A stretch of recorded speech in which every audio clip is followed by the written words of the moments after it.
pode ser um termo elogioso. Quando você faz uma coisa muito diferente, muito extravagante, muito bacana, você pode ouvir isso, sem que isso queira dizer que você está se referindo a uma doença mental, percebe? Na literatura, os artistas se diz isso, né?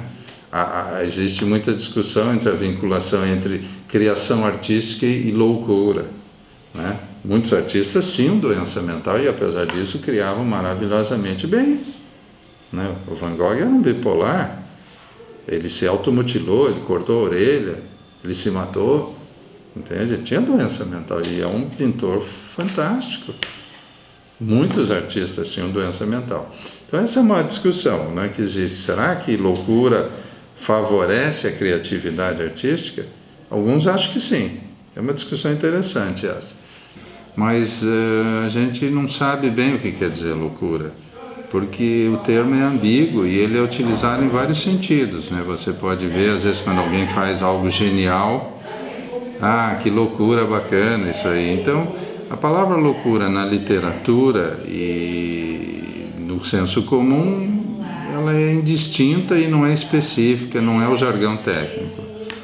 O nosso jargão técnico a gente chama de doença mental e existe toda uma classificação das doenças mentais, não é?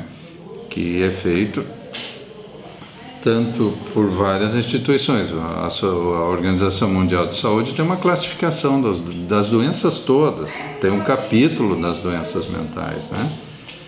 E a Associação Americana de Psiquiatria também tem uma classificação, a Associação Europeia tem uma classificação que classifica os quadros de doença mental para que a gente possa falar uma linguagem comum. Para quando eu disser aqui no Brasil, esse paciente tem esquizofrenia, em qualquer lugar do mundo isso vai ser entendido um quadro específico que corresponde àquilo que está definido como esquizofrenia. Se eu falar esse paciente tem loucura, ninguém sabe do que eu estou falando.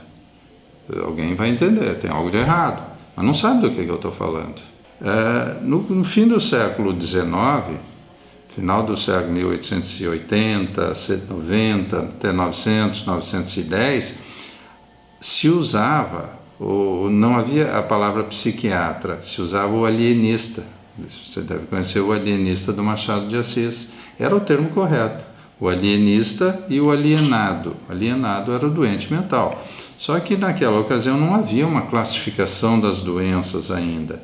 Então, ali naquele termo alienado entrava muitas coisas, muitas doenças mentais diferentes. Hoje nós temos classificações que nos identificam claramente, não é? O que a reforma produziu de bom? Ela terminou o modelo hospitalocêntrico, de tudo centrado no hospital, mas ela produziu um modelo comunitário-cêntrico, que também é um erro. Tudo que é extremo não funciona bem. O que é o modelo comunitário-cêntrico? Não precisa mais de leitos psiquiátricos, não precisa mais do hospital, tudo pode ser tratado em casa, mas baseado na hipótese, na ideia ideológica de que não existe a doença mental. Isso é uma criação, uma fantasia ou uma maldade dos psiquiatras. Muito bem. Ela produziu, então, as pessoas se ativeram muito fortemente a isso. E nos últimos anos o Brasil fechou muitos leitos de hospital psiquiátrico. O que isso produziu? Uma desassistência brutal aos doentes mentais. Uma coisa importante para o teu trabalho. Enquanto a população brasileira, em 5 anos, entre 1995 e 2000, subiu 18%, o número de mortes entre os pacientes portadores de doença mental subiu 52%.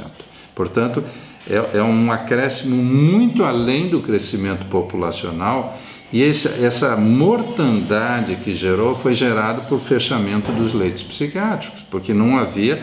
O doente mental é um sujeito frágil, é um sujeito que, se ele é diabético, por exemplo, você vai dizer para ele não tome refrigerante normal porque você é diabético. Ele não sabe nem do que você está falando. Ele vai lá no bar e toma refrigerante normal. Ele não precisa tomar remédios porque é hipertenso.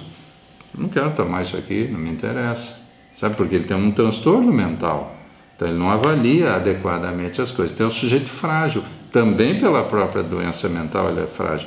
Então ele morre com facilidade porque ele não se cuida, porque não se alimenta adequadamente, por uma série de razões. Então esse modelo comunitário cêntrico proposto assim de forma fechada pela reforma também é um erro. Eles faziam um cinturão sanitário na sociedade e tiravam todas as pessoas que